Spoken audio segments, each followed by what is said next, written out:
So welcome back everyone to Orbit Oculoplasty. So may I request our chairperson, Dr. Urmil Chawla. I think she is going to join us soon. We have Dr. E. Ravindra Mohan, co-chairperson from Chennai, a very eminent oculoplastic surgeon, and Dr. Kasturi Bhattacharjee, I've already seen her here from Assam. Co-convener Nibha Anand, and I will be moderating the session. I'm Fairoz. Ma'am, sir, please have a seat. Yeah, so we will keep up the time. 4 minutes is a presentation, so we have good discussion. So we have Dr. Shalini Kumari, and she has had excellent experience in oculoplasty for many, many years. And she's going to present to us on interventional dilemma in a case of neurogenic ptosis. Over to you, Dr. Shalini. Good morning. Thanks AIOS and boss for giving me this opportunity to present my case. I'm presenting today a case of a lady, 35-year-old lady, who came to us for drooping of left upper eyelid for last 15 years. On examination, what we found was her left eye Bell's phenomenon was inadequate compared to right eye, and on next thorough examination, we did see had ocular deviation. So what we found that it was third nerve, lower motor neuron type palsy, pupillary sparing. The amount of ptosis in the left eye, MRD1, was -2 mm. And so we sought help of our squint colleague, and she said that this amount of ptosis, this amount of squinting doesn't need correction at her hand, and the ptosis correction also needs to be done under precautions. We went ahead with CT scan of brain and orbit, which was found to be normal. We have a peripheral setup, medical college, where all the facilities are not available as of now. We wanted to go for MRI imaging, but that was not available. So what I was left with, patient was quite adamant for cosmetic correction. So I was left with the choice of correction, either sling surgery in such a neurogenic ptosis will have the best results, so I opted for it.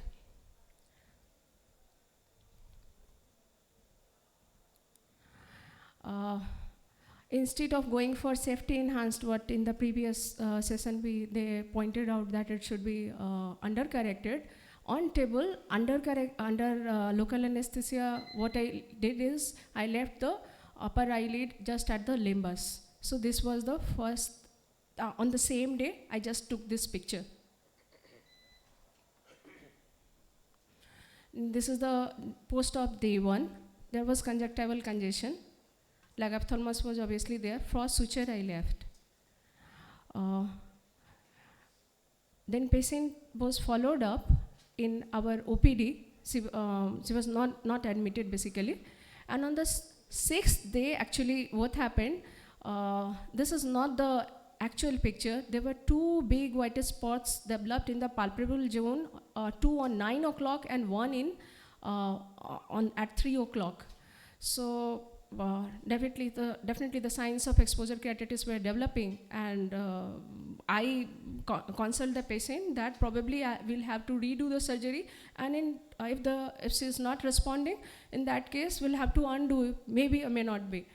But at the same time, after taking proper history, what we found that on 4th day itself, even after giving proper counseling, the patient had stopped taking medicine.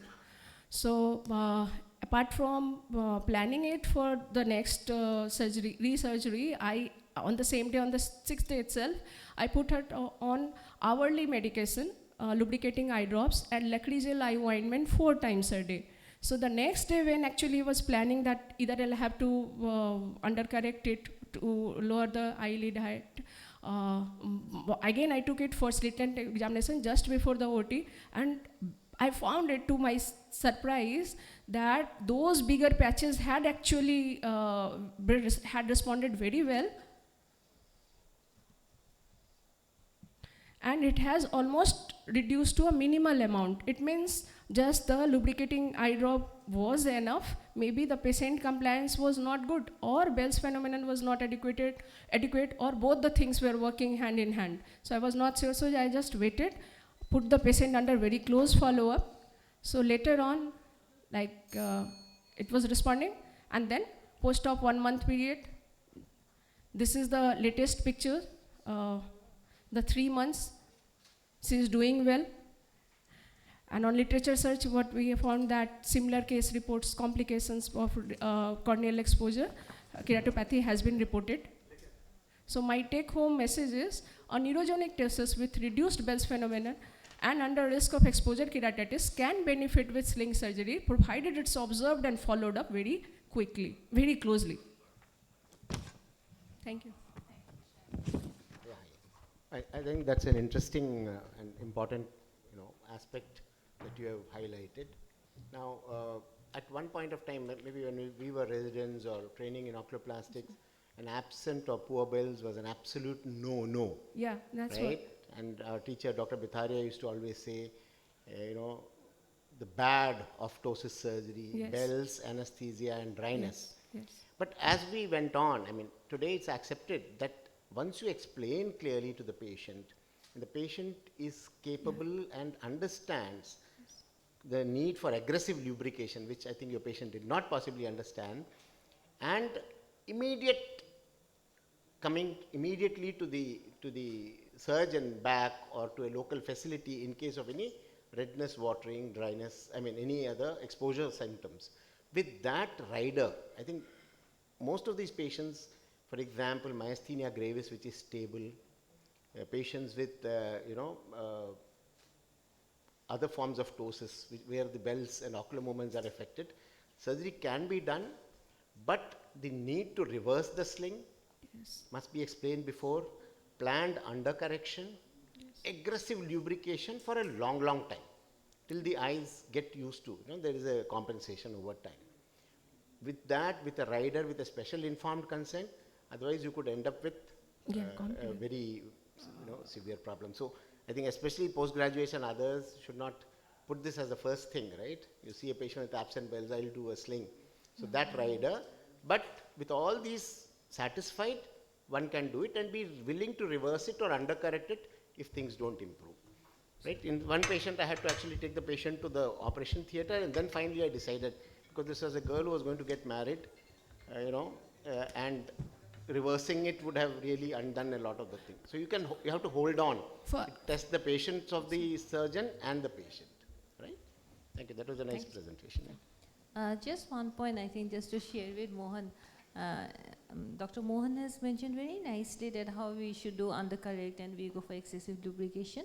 But in the previous section also we have discussed the only way, like this, the main cause of exposure keratopathy is basically your leg ophthalmos, right?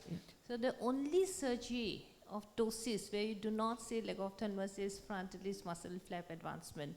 And this is the surgery which I have done for all indications. I think I have a presentation in the next session. I have done for myasthenia, I have done for CPO, I have done for people with very blepharophimosis syndrome, then double elevator palsy. So this is the only surgery where we do not see leg ophthalmos. And there's really science to it. Like if you really look to the interdigitation between the vertical frontalis and the circumferential orbicularis, we go below that plane. So once you do not disturb that plane, and the way you suture the material, the frontalis flap to the tarsus, it should not be very vertical, it should be tangential. So once you follow these two basics, then you will not have any leg ophthalmos. And believe me, I have done now nearly approximately 30 surgeries, and I'll be showing you also not a single case I had seen leg ophthalmos, except for one child. And this leg ophthalmos was not so severe what we see normally in the case of frontalis sling. So that is what I just want to share. And I feel it's an easy technique, nice technique, and you should start practicing. Thank you, ma'am. All right, so that was a good discussion. And we're going on to the next presenter, Dr. Raki P. De Cruz. Dr. Rakhi P. De Cruz is not here. Dr. Nandan Kumar. So Dr. Nandan is going to talk about a rare case of eyelid abscess and orbital cellulitis following acute dacryocystitis. Welcome. Over to you.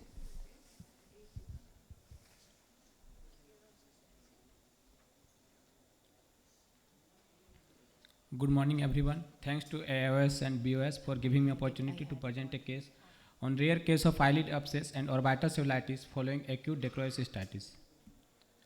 Our 28-year young man presented in our medical college emergency department with pain and swelling in the left eye since 3 days. As we can see in this picture, on ocular examination, best corrected visual acuity was PL positive in left eye, proptosis was 3 mm, eyelid was swollen, tense and erythematous, extraocular movement was restricted in all directions, conjunctiva was congested, right eye was normal. In pupil, RAPD was present, iris normal color and pattern, right eye was normal. On systemic examination, he was febrile, having temperature of 101 degrees Celsius. He had past history of watering and discharge for 6 months in the left eye, and he had undergone a DCR surgery left eye 1 year back. Patient was advised higher IV antibiotics, meropenem, amikacin and linezolid. In emergency, left eye cantholysis and canthotomy was done to release the orbital pressure and decompress the orbit. Patient was asked for MRI orbit left eye. In MRI, on coronal and axial section of MRI with contrast, enlarged left lacrimal sac and preseptal inflammatory changes consistent with acute dacryocystitis with preseptal cellulitis was seen. On day 3, 2-step incision given on day 3 in lower eyelid abscess to drain the pus. Following pus drainage, it was sent for culture and sensitivity. Redness and swelling decreased gradually, tenderness also decreased. Eyeball movement was present in all directions on day 4 but less in lateral movement of left eye. On day 6, patient was discharged and asked to follow up after 3 weeks. After 1 month, no pain and redness was there. Vision was 6/6 in both eye. Extraocular movement normal in all direction in both eye. RAPD was absent. Both eye fundus was within normal limit. So we come to the discussion part. Dacryocystitis is an infection of lacrimal sac secondary to obstruction of nasolacrimal duct. Acute dacryocystitis develops when bacterial growth occurs in the stagnant tears in the lacrimal sac. The infection spread to lower eyelid tissue, forming a preseptal cellulitis. Orbital abscess and cavernous sinus thrombosis is the worst complication that can happen after orbital cellulitis. Orbital cellulitis responds to systemic antibiotic therapy and surgical drainage without permanent optic nerve compromise. Dacryocystitis present with preseptal cellulitis and not orbital abscess due to the insertion of orbital septum on the posterior orbital crest. Other anatomical structures such as lacrimal fascia, medial canthal ligament and orbicularis muscle also act as barrier. If this barrier breaks, orbital abscess will form and lead to vision loss, which requires surgical drainage via opening the lamina propria endoscopically. Preseptal cellulitis is relatively rare, but the infection of the subcutaneous tissues anterior to the orbital septum had a potential to the spread. Thank you. What was the result of your culture sensitivity? You didn't mention, and did you change your antibiotics? Which organism do you think would cause Ma'am, such as antibiotic was started earlier, ma'am, so no culture sensitive was reported. No, you said that you sent swab. Yes, ma'am, I had sent for, but as antibiotic was started earlier, ma'am, amoxiclav, he was going on amoxiclav. That is always started, but you wait for the culture sensitivity and you can change over later. Ma'am, but it took 2 days, ma'am, to come report, ma'am, for report. Okay. And you are confident that it was preseptal, as you were saying? No, ma'am, it was orbital, ma'am, on the MRI it was orbital cellulitis, ma'am. Cellulitis only. Yes, because there was lot of ocular movement restriction. Yes, ma'am, extraocular number proptosis was there, ma'am, fever was there. Good presentation. Thank you, ma'am. Yeah, Thank you, ma'am. and yeah, so culture sensitivity is again very. I'm so happy that you took the effort to send the abscess for cultural Yes, ma'am. sensitivity, because most of the time it's ignored. You know, when a patient comes in an emergency acutely, the only thing that as a clinician you just think, you know, is to just drain the pus. So it's so very important. Now that everything fell in place in your case, okay, it may not be the same in many other cases, right? It may not respond to the antibiotics, then you're beating your head. So the pus is so valuable. So always and always, whenever you drain out a pus from any part of the body, send it for culture and sensitivity. Thank you, ma'am. Yeah. Yeah, just a comment. So, whenever patients with an NLD block come in and say that many patients defer surgery because it's not sight-threatening or life-threatening.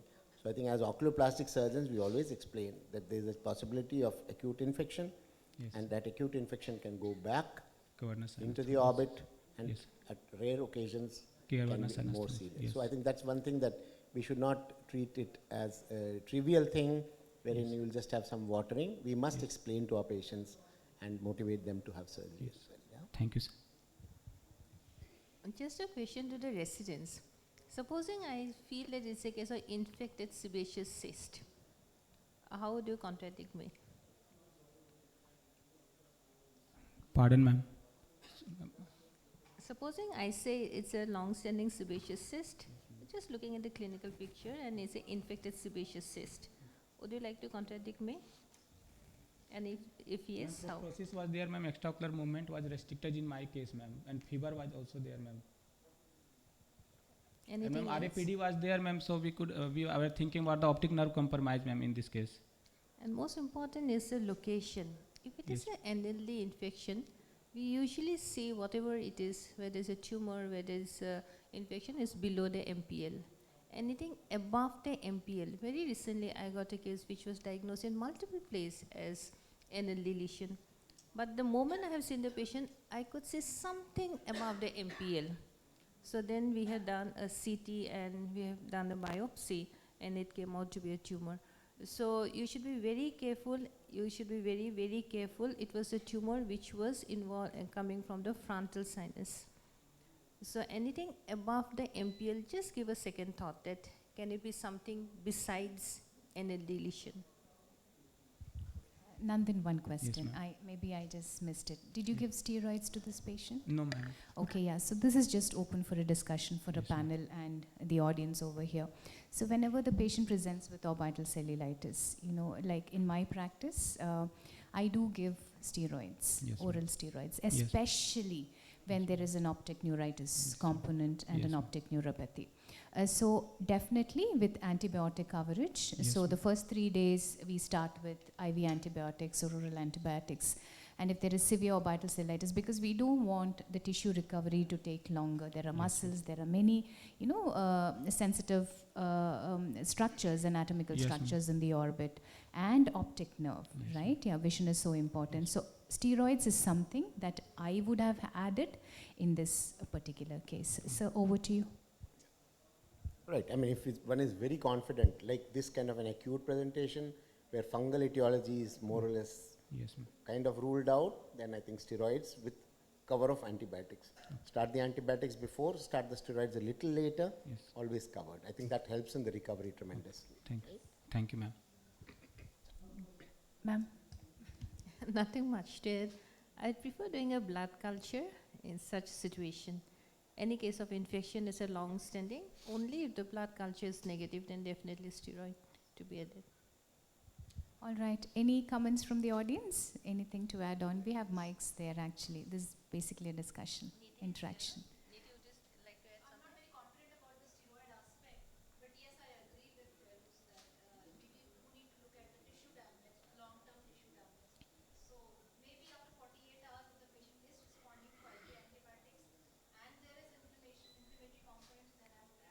Yeah. So I add after the 3rd day of antibiotics. Yeah. So let's go on to the next presentation. Do we have Thank you, ma'am. doctors? Thank you, sir. Thank you, Nandan. Excellent presentation. So Dr. Sitesh Vats. Yeah. So we have Dr. Sitesh here, who will be delivering a talk on severe mechanical ptosis, a delayed presentation of giant upper eyelid cyst. Over to you. Good morning, all. Just I will be presenting severe mechanical ptosis, a delayed presentation of giant upper eyelid cyst. There is no conflict of interest to disclose, no financial disclosures. Cystic lesion on eyelid is very common. Those cystic lesions can occur anywhere on the body, but their presence on eyelid leads to early presentation in clinics. On eyelid, they can cause mechanical ptosis or astigmatism leading to temporary visual disturbances. Their sizes vary from few millimeters to centimeters. Mostly benign cysts are asymptomatic and usually ignored by patients and sometimes misdiagnosed. So I am presenting a case of painless progressive cystic mass of left upper eyelid in a 52-year-old male since 5 to 6 years, grown from few peanut size to few centimeters in 1 year duration, causing severe mechanical ptosis. He was on some homeopathic medication, which details was not known, so no improvement seen, so he came to our OPD. There was no history of penetrating trauma or previous surgery of either eye, no history of any systemic illness or any other cystic lesion on other parts of body. So on examination, large round mass of approx 2.5 centimeter covering lateral 2/3 of the left upper eyelids, which was causing severe ptosis, and xanthelasma on both upper eyelid. On palpation, well-defined cystic, but firm and free from skin and bony margins. There was no sign of inflammation and the overlying skin appeared normal. There was nil vertical and horizontal fissure height. There was nil LPS function and there was good transillumination. These are external photographs of anterior, medial and lateral view with good transillumination. Rest of the anterior segment was within normal limit. Posterior segment of both eye was within normal limit. So my differential diagnosis comes to epidermal inclusion cyst, sebaceous cyst or dermoid cyst. And provisional diagnosis comes to left upper eyelids benign cyst, most probably epidermal inclusion cyst with both upper eyelid xanthelasma. So I planned for surgical excision of left upper eyelid cyst under local anesthesia with histopathological confirmation. Investigation was within normal limit except lipid profile which was deranged. This was surgery day with mass excised measuring 2.5 centimeter. This was in day 0 post-op picture showing mild ectropion of the upper lid. Histopathological examination shows epidermal inclusion cyst with no dysplastic or malignant features. So final diagnosis was epidermal inclusion cyst of tarsal plate of the eyelid. Photomicrograph shows abundant keratin flakes and a stratified squamous epithelium with granular layer. This was first follow-up on day 10, showing mild ptosis in the left eye. This was follow-up to day 30 with almost equal level of both upper eyelid. So benign cystic lesion of the eyelid are very common, but epidermal inclusion cyst compromises minor portion. As per study of Poetel, only 8% of the epidermal cyst among are benign masses of the lid. Incorporation of ectodermal elements during embryonic development or trauma or surgery leads to their development, which remain stable and can progress over years but have no predictive risk factor for that, which are predominantly seen both men and women of age group of 20 to 40. So epidermoid cysts consist of keratinous cyst covering a stratified squamous epithelium without adnexal structures. Dermoid cysts contain keratin, sebaceous gland, hair follicles and adnexal structure within the wall of a stratified squamous epithelium. Sebaceous cysts contain sebum and usually blocked punctum is found on the surface. So complete excision of the cyst is recommended, as in incomplete excision can cause recurrence. In total excision of is very difficult. Wedge excision or partial tarsectomy should be done to prevent recurrence. Good functional and cosmetic outcome should be our motto, which was achieved in our patient. Thank you. Excellent. I really love the surgery. Yeah. So what was the duration of the cyst appearing so large? It was since 5 to 6 years, but gradually developed in last 1 year. Okay. It was from peanut cells, which developed to more than 2 to 3 large, centimeters. yeah. So in my practice, I've seen this epidermal cyst. It actually rapidly collects the fluid, you know, yeah. And it becomes so big, sometimes you're actually thinking it could be some rapid progressive malignancy of the eyelid, you know, but Yes, then ma'am. the transillumination positivity and stuff. Surgery is excellent. So Thank one you. thing that I would have done here is I would have taken the incision over the lid crease. like just a lid crease incision, not too below, and then that's the only thing that I would have Lid done crease was differently. very difficult to delineate in Delineate, this yeah, patient. because it was stretched. Yes, I ma'am. understand, yeah, thank you. Usually what I have noticed in upper lid, we need to do a partial tarsectomy, which you have done. Yes, I've ma'am. seen that most of these epidermal cysts usually adherent to the tarsus in the upper lid. But in lower lid, it is not there. I have not come across any lower lid epidermal cyst adherent to the tarsus, right? Yes. Right, that's all. I think nicely done, nicely presented. Yeah, thank you, sir. Very nicely done. And you said that the LPS action was poor. You could make out. Initially it was poor, but So post after surgery, you did the surgery, post did you yeah, it was compare? good, ma'am. It was good. So It was because almost of the normal. that was good. You should have very The nicely done. surgery very has nicely. been done by you. Yes, ma'am. Very nice surgery. Thank you. He's our student from our college, so I'm proud. That's good. And he has documented it so well. Yeah. Thank Clean you. documentation. What precautions do you take once it ruptures? Suppose this was very nicely, completely done. So what normally I would ask, like what, any specific, suppose it ruptures while you are taking it out. Normally dermoids also so many times they rupture, big ones, SRS, anybody doing it can rupture from us. So what precautions do you take? No, if it is rupture, it is nice only. The surgery becomes so easy. Easy, that way is But okay, only for documentation, and when we are teacher and we are mentoring our students, we say, no, it should be a good surgery, no rupture. But any cyst, if it ruptures, it becomes very easy. The surgery becomes minimally invasive. So it's usually adherent to the tarsal plate. So at that But upper time, lid, usually it is adherent, and we need to scrape off some amount of the tarsus. yes, ma'am.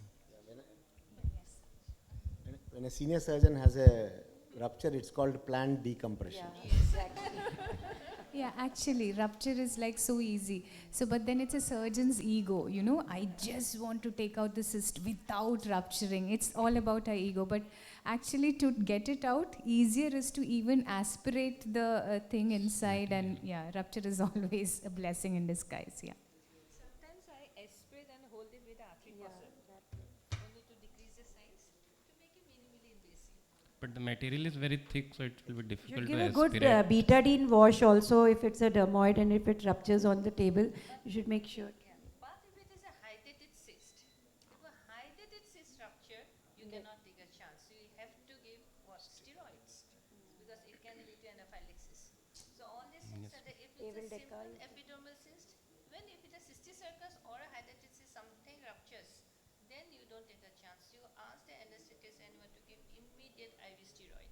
And also sometimes I wash it with the steroid. So in my surgery, if a cyst breaks, I'm really sad. Although it's good for the patient. To get it, yeah, and you feel like so good, and especially this big, humongous cyst, it's amazing. It's Sometimes amazing. it's so adherent down to the base that you try your best, but it bilkul last mein jaake it will rupture when most of it has come out, and last with that adherent part you are trying and it gets sometimes. Awesome. So we are going to the next presenter. Thank you so much. Thank you very much. So we have one second. Dr. Neha Shri, and she will be presenting on bilateral proptosis in adult. Over to you, Dr. Neha.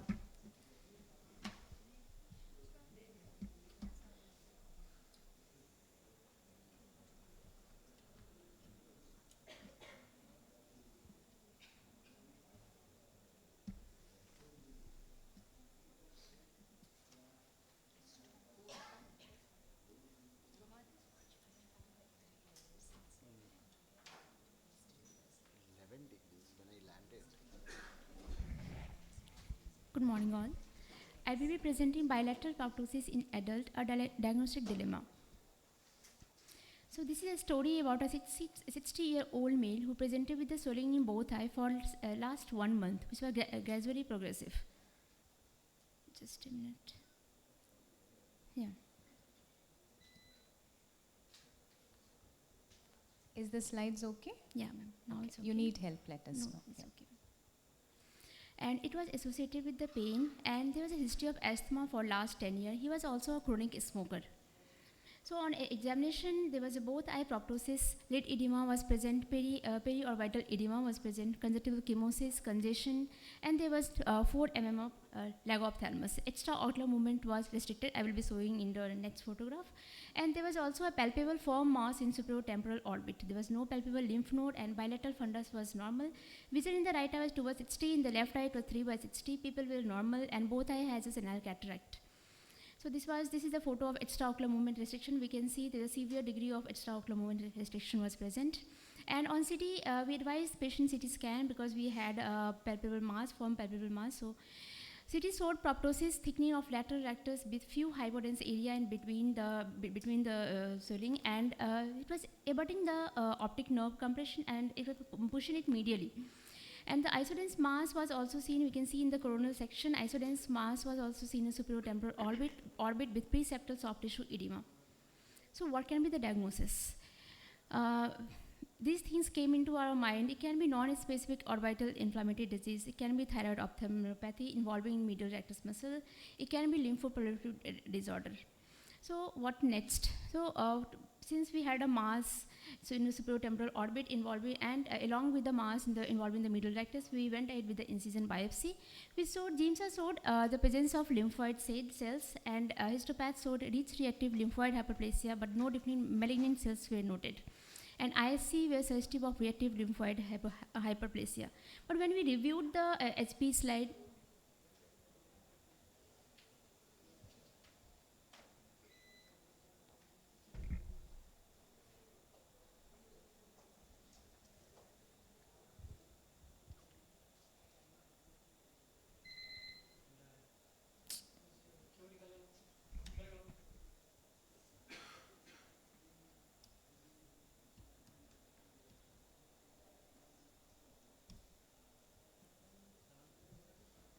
I'm sorry for the interruption.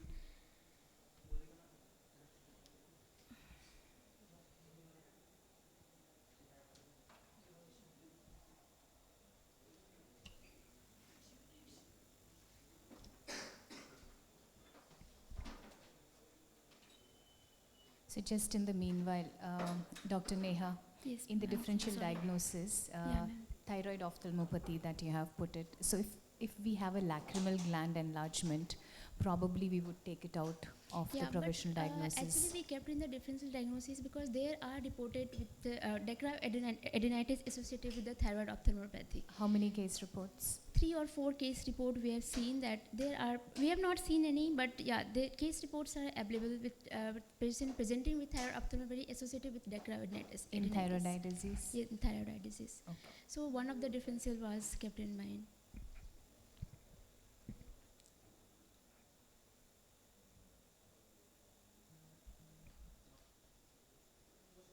कोई नहीं इसे लाते pandal. She can read out. Yeah, you can read out Yes, ma'am. pictures except for the Yeah, photos are there, ma'am. Yes, yes. Okay, her I just- differential diagnosis, one is the lymphoproliferative, one is the thyroid, and the third one, what you mentioned, some tumor, right? Okay. By looking to the CT or MRI, how do you know it's a lymphoproliferative, or how do you know it's a lymphoma? Any one of you, residents?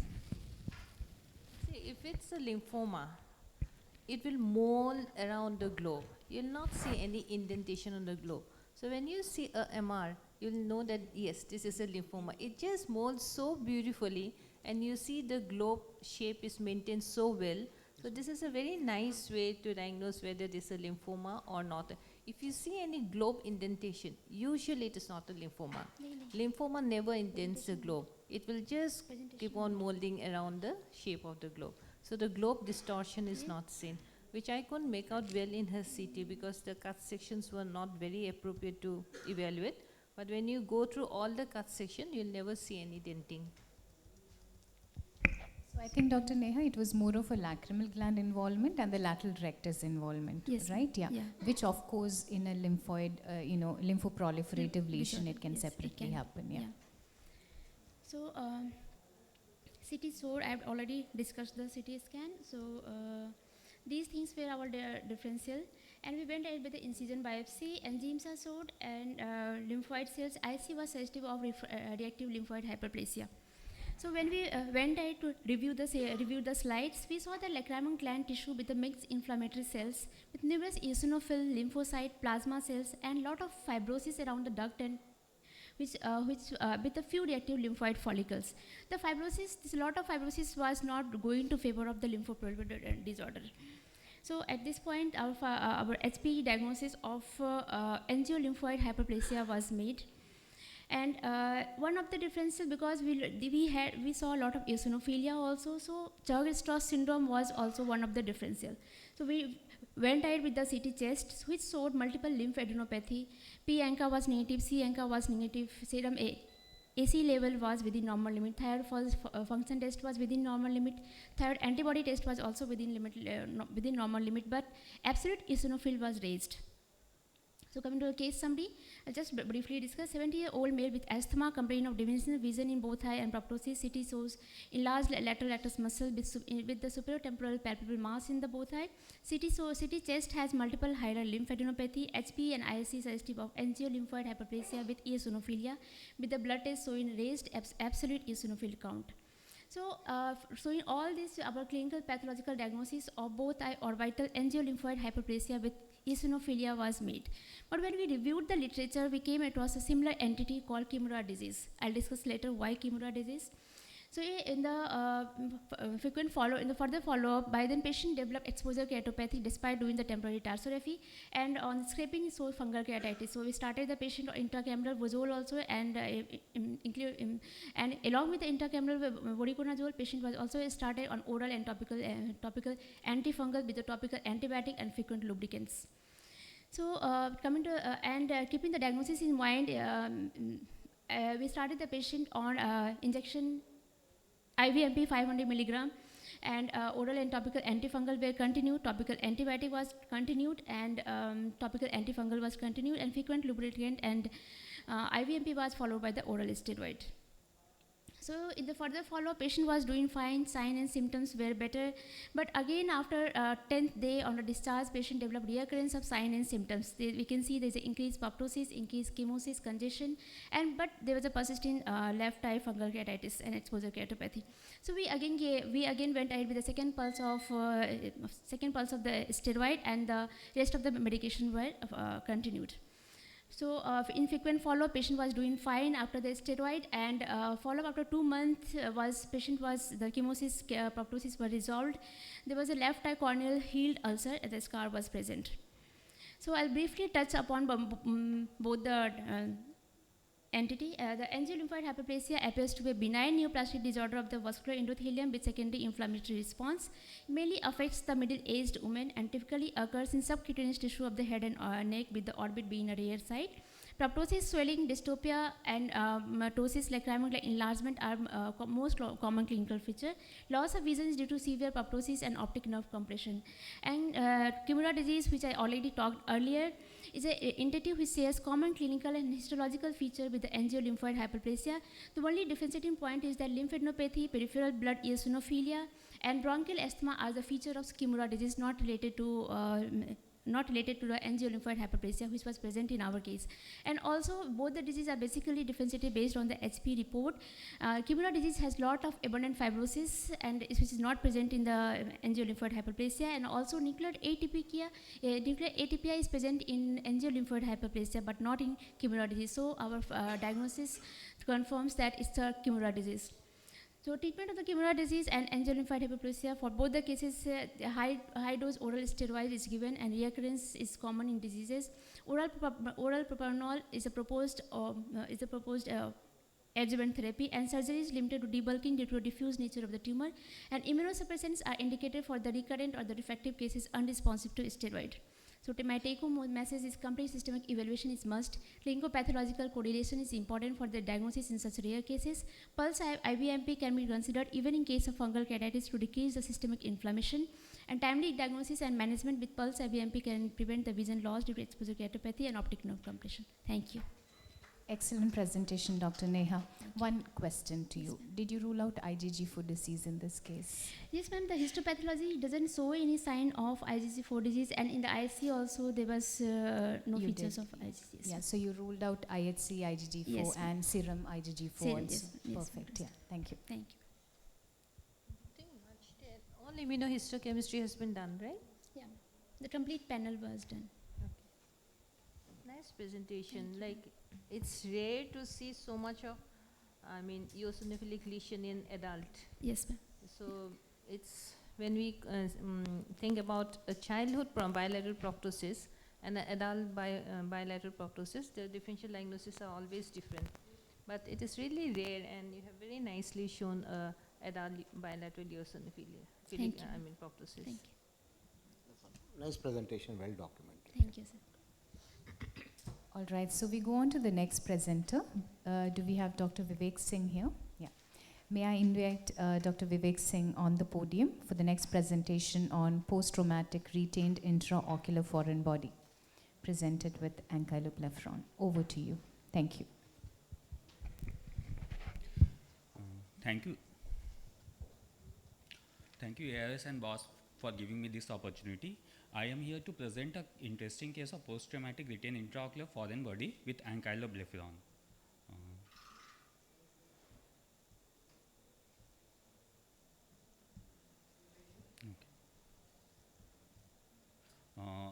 Giving an introduction of this case I have presented because a 3-year-old male child was an alleged history of gunshot injury 1 year back and having treatment elsewhere with has presented as an ankyloblepharon, and her guardian was really taking care of that, what is the cosmosis and what is the outcome, whether vision is there or not. So we found that they are having a presenting complaint of difficulty in opening his right eye with loss of vision. On asking his history, we got a history of alleged history of pellet injury over right eye over 1 year back. Following that, he has a loss of vision with adhesion of eyelids, scar mark was there, and sunken eyeball was there. And plating was done with right intraorbital region, right body of mandible by oculofacial maxillary surgeon, but nothing was done with the eyes. On past history, there was milestones where there full term normal, there was no significant past history. We found that as there is chances of congenital ankyloblepharon is there, but we found that patient is by general examination, systemic examination were within normal limits, and local examination was also within normal limits, and we found that there was in his right eye an orbit examination. We found there was an ankyloblepharon of his right eye with orbital rim was impact, glow was sunken, and there is a vertical scar mark from upper lid margin in both upper and lower lid, and fibrosis of upper lid was also seen. So going to general and local examination, we have PL negative right eye with lid margins I described previously, where left eye was within normal limits. Going to next, we done an investigation in ultrasonography. We found an hypoechoic foci with after shadowing, and on CT scan orbit view, axial view, we found it is commented at a contracted eyeball with a 3 mm hyperdense foreign body as shown in the diagram picture with extrascleral space in cranial of the cranium to the eyeball. So we made a provisional diagnosis of retained intraocular foreign body with a phthisis bulbi with ankyloblepharon.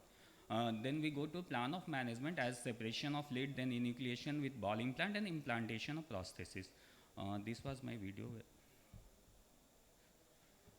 This is a pre-op picture of that ankyloblepharon status. We try to separate the lid meticulously so that it can be, there will be a good cosmosis.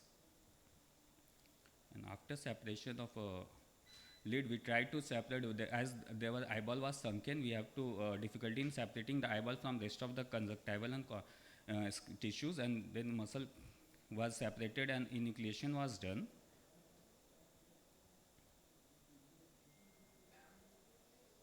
This was a sunken globe, which was meticulously separated from the rest of the tissues. And after removing, this was an enucleated eye where we put a PMM implant and suturing was done. After that, conformer is also implanted.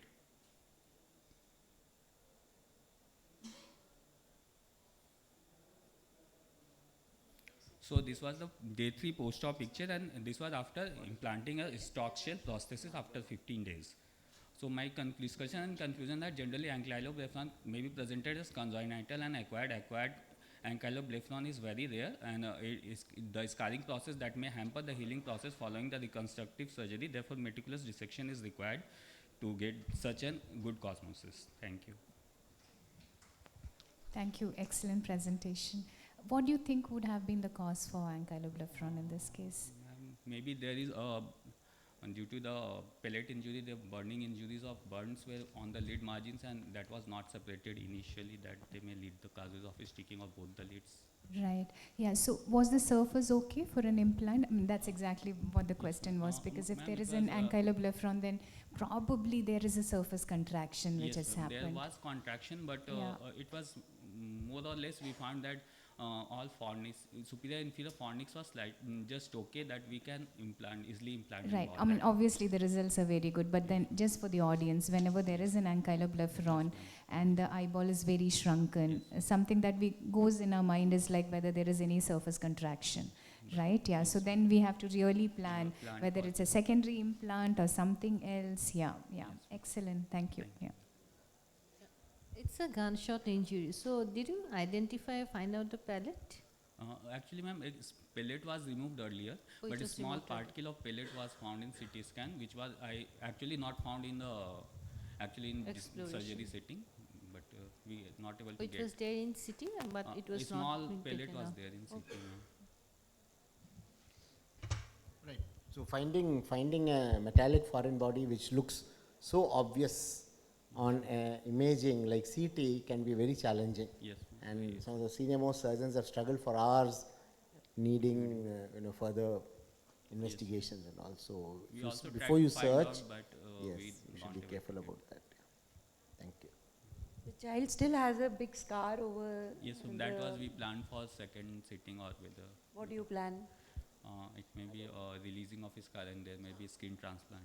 You can try 5-FU injection also yes, to soften the scar. But it was more like a contracture that I. Need the contracture also, it helps in yes, the contracture also, at least symptomatically also yes, that stretching effect that is there, the child is helped by that. Yes. Thank you so much. Thanks for being with us. So next I invite Dr. Subhav Parshad. You have to help me in this, okay? So his title is Ophthalmic Perspective of Dr.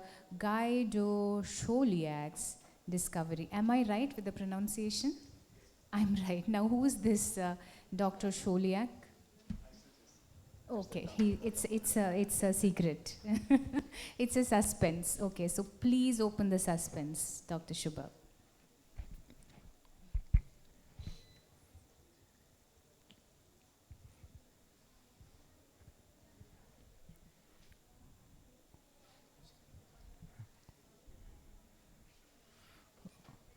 Very good morning to everyone. Thank you for the opportunity. It's a French name? Yes, ma'am. It's a French name. Perfect. Yeah. I got it right. Yeah. Cupiros, the ophthalmic perspective of Dr. Guy Choliak's discovery. As the presentation proceeds, we will know what, where, and who he was. Okay. Brief history to start with the case.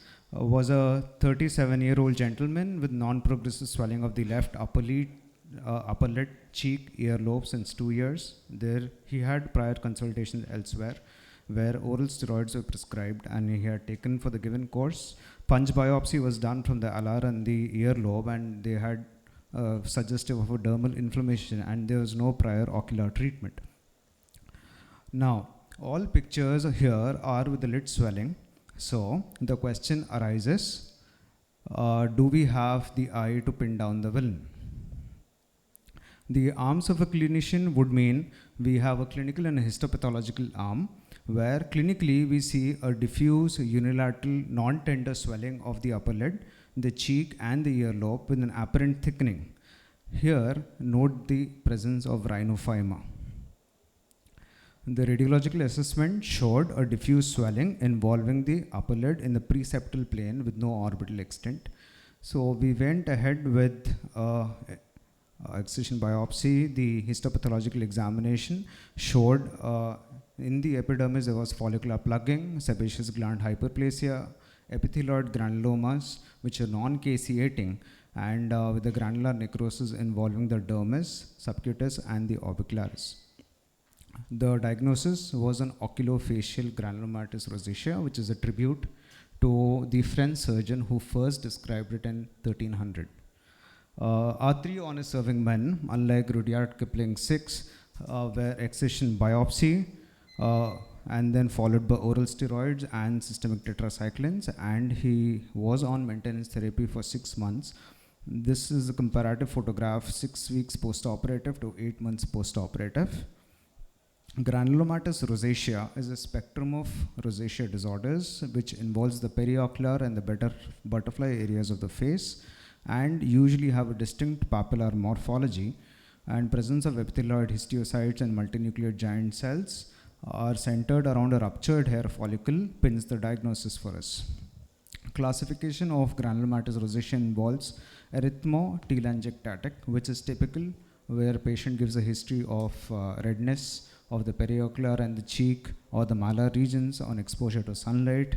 And then papillopustular, which is commonly seen where we have papules, and when infected they turn to pustules, commonly the acne vulgaris. The phymatous involving the nose, that is rhinophyma, and ocular. Usually the ocular presentation in patients with rosacea, that is about 20% present to the ophthalmologist with complaints and diagnosis later on to blepharitis and conjunctivitis. In our case, what was unique is usually rosacea and its spectrum of disorders is seen in middle-aged females, and here we had a male. Immunocompetent individual with no residual scarring as evident on post-operative photographs after 8 months, and there is no GI systemic features which in granulomatous rosacea the literature reports that they do have peptic ulcer disease as an association with rosacea. Thank you. Excellent. Thank you. Really nice case. Yeah. Thank Okay. you. So just a question here Yes, regarding the management. I just noticed that you added tetracycline. Yes, ma'am. Would doxycycline would have been a better drug there? Yes, ma'am. And Minocycline or doxycycline why is the not preferred. that? I mean, side effects wise, systemic side effects wise. Yes, ma'am. Probably doxycycline would have been better than tetracycline. So Yes, is there ma'am. any particular reason that you chose tetracycline? No, ma'am. The first line would be a macrolide antibiotic. Okay. And then like a doxycycline or a minocycline. Okay. So no, is there any reason that you chose tetracycline over doxycycline is the question? Should have like not particular, ma'am, anything Okay. about it. All right. Thank you. Just a small correction. Yes, ma'am. It's a skin lesion, rosacea, right? Yes, ma'am. So the aim of this doxy or tetra, Hmm. it is not only for infection because it suppresses the fatty acid. In his histopath, he had shown the sebaceous Gland proliferation. hyperplasia. So that is the only medicine which will work on the sebaceous gland and which will suppress it. So any skin lesions, and even very interestingly now, this tetracycline or doxycycline has been working so good for other lesions also, even for lymphangioma it is working. So this is something which works on the cell membrane, and it has very specific inhibition. For the skin, it inhibits the fatty acid, Yes, and free for fatty the acid. lymphangioma, component. it works on the endothelium. It's a very safe drug. In fact, when I was doing in my internship period, like that was the treatment for acne. At that time, people used to give it for 1 month, right? But what Feroz has mentioned, it is true. Toxi is a more higher generation, and the side effects are less. Lesser. Yeah, one question is, Yes, did sir. this patient had a recurrent chalazion or chalasia? No, sir. We did inquire in the history, and there was no such history of chalasia, sir. So in the same terms that Dr. Kasturi mentioned, like in my practice, if it's a very severe meibomian gland disease, I usually put the patient on doxycycline, and it really responds well. Very true, ma'am. Yeah. In fact, very interestingly, one of my patients with lymphangioma, he came long time back, and he was having lots of acne. I just gave him a course of doxy, and after 3 months, the lymphangioma reduced. Now we see in the literature that doxy is given, like they usually give intralesional, but doxy is given for lymphangioma. So that observation which I had almost 10 years back, I started giving to many of my lymphangioma patients without realizing.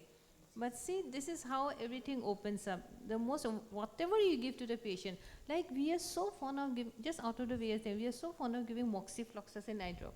Like before cataract surgery, moxi is something so common. One patient came to me that day, he told, madam, you know, I feel little tired after applying this eye drop. I feel very weak. Then I was wondering, what could be the case? And he said, because just before the cataract surgery it was given. Immediately I had done his blood sugar and he came out to be hypoglycemic. Then I went to the literature, yes, moxi causes hypoglycemia. So these are something very interesting things which we need to learn. Even I was not aware, though it is written everywhere, the moxi causes hypoglycemia. So these are some of the just experiences that I like to share.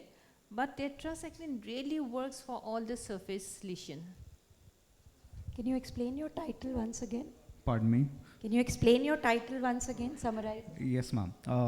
If I were to put it in two parts, ma'am, cuperose is a French term for rosacea, pink rose, and Guy de Chauliac was the first to describe it in 1300. So I just put it together. Nice, good title, exciting. Bye. All right, so we have the last presenter of this session, Dr. Shefali Chahar, and she's a fellow at CFS and a very good friend. All right, so she's going to speak on outcome of radiofrequency vaporization in conjunctival venous malformation. Over to you. Thank you, ma'am.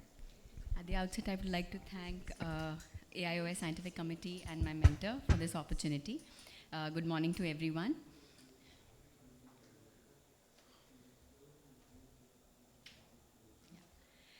So my title is Into Thin Air, which is the effect of radiofrequency vaporization for a case of conjunctival venous malformation. A 32-year-old lady presented to us with a right eye lower eyelid swelling, which was present in her for the period of 4 to 5 years. And she typically gave a history of increasing of the swelling size on bending. There was no history of trauma, recent viral illness, pain, diminution of vision that was noted in her. This is what we saw when we averted the lower lid. Past history, no ocular systemic history was relevant.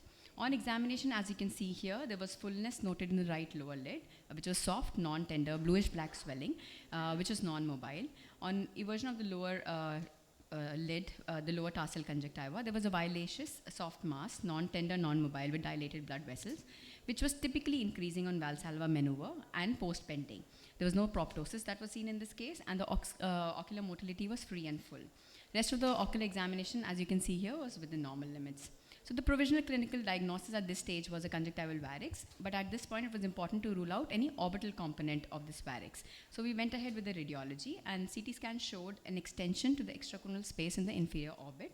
And also on CT, that is radiology, there was an increase in the size that was seen post-Valsalva maneuver. So the clinical radiological diagnosis that we made was conjunctival varix with an anterior orbital extension. The management that was planned for her was injection bleomycin that was given for the orbital component, but for the tarsal component, we decided to go ahead with a radiofrequency ablation. This is her at 1 month follow-up. As you can see, the tarsal conjunctival component has beautifully resolved after the radiofrequency vaporization, but there's a small residual lower lid fullness that still remains, for which she was given another injection of bleomycin at this stage. She was stable for 4 months, and a repeat injection and a radiofrequency ablation was done after 4 months. And this is her at her 8 months follow-up after the last visit. And as you can see, the tarsal conjunctival component has beautifully resolved, and there's no residual component that remains there. So just very quickly to touch upon the radiofrequency vaporization, we use no financial disclosures, but what we used was the Elman unit. 810 electrode is used, 4 megahertz dual frequency surgical suit, and keeping at the coagulation mode of 6 to 24. The body of the probe has to be kept very parallel to the tumor surface, and it just fulgurates the tissue. The power that is used is to maximize vaporization, and it minimizes charring. So how it works is high frequency radio wave on the subconjunctival tissue. It just coagulates by the local burns to the tissue because of the friction of the water molecules by the conversion of radio waves that is used into heat, and it just fulgurates. And for the surface component of the varix, it is an excellent option because surgery, obviously, we all know is difficult. Bleomycin can be used, but then there can be scarring or problems with that. But this can provide excellent cosmesis for the patient. So in conclusion, there's no bleeding, there's less surface scarring, it avoids damage to the normal tissue, maintains structural and functional integrity of the lid. There's no need for any reconstructive secondary procedure. There's quick recovery, early recovery, and less morbidity. Hence, use of the radio frequency really turned it into thin air and gave magical results to us. Thank you so much for your patient listening. Yeah, thank you, Dr. Shefali. Excellent presentation. One quick question to you. So you did combine bleomycin Yes, with it, ma'am. yeah. So do you want to give the credit to the radio frequency alone, or you want to give credit to both the combination therapy here? Ma'am, combination therapy, because here the orbital component was also there, but in some cases where only surface component is present, we have used only radio frequency and it has worked very well. Even on like eyelid nevus and all, I've seen sir using it, so it just vaporizes the entire tissue. All right, so here you would give credit to both? Both. Credit to both, all right. Now you just mentioned that bleomycin causes scarring in the last sentence that you said. Not so much of scarring, ma'am, but like the injection per se, it will not totally vanish away the lesion how it was seen in the vaporization, like in the cases that I've seen. The injection, the bleomycin injection, the ocular surface, especially the bulbar surface, some amount of scarring remains after the bleomycin. You think so? I don't think so, actually, bleomycin, yeah. So bleomycin is a drug which just goes and, closes the vascular channels, right? Yeah, we don't find much of scarring with bleomycin. So how many settings of radiofrequency cautery did you use in this? Two settings, ma'am. Two sessions. Two sessions. And both the sessions you injected bleomycin along with it? Yeah, ma'am. In Both the first one also and the second one both also. The sessions, all because right. the lower lid component still remained even in the second session when it came back. All so right. bleomycin was used even in the second session. Yeah, so it would have been really nice if we saw something which was only radioablated, right? Yeah, okay. Yeah. Thank you. Thank you, ma'am. Very nice presentation. Thank you, ma'am. But I have used bleomycin for many of my cases when for conjunctival lymphangioма. And the concept of bleomycin is basically it collapses the lymphatic system. It works more on the lymphatics. So I have not come across any scarring. To be very frank, I have done a good number of cases and published also with Dr. Guy Ben. There was a very big publication, 22 cases or something. So I have not encountered any, because it works more on the lymphatics, right? It collapses, shrinks the lymphatic. That is how it is working. But this is a very nice option, and I have seen before also very nicely documented. Maybe the surface it is working good, but still we need to prove it by biopsy or this whether actual scarring is happening or not. Yeah. Whether it's just a scar or the immediate contracture of the lymphatics that you are seeing. Just one quick comment. You showed that the lesion recurred and you had to go in again. Yeah. That is something Yes, we sir. need to explain to patients. Yes, Despite sir. our best efforts, it may recur. It and may we need recur. to- Yes, sir. True, Okay. sir. Yeah. Thank you. Thank you so much. Thank you so much. So we come to the end of the session, and it has been excellent learning. Like, I learned a lot from this, and very young and excellent presenters. Congratulations on enlightening us today. Thank you so much.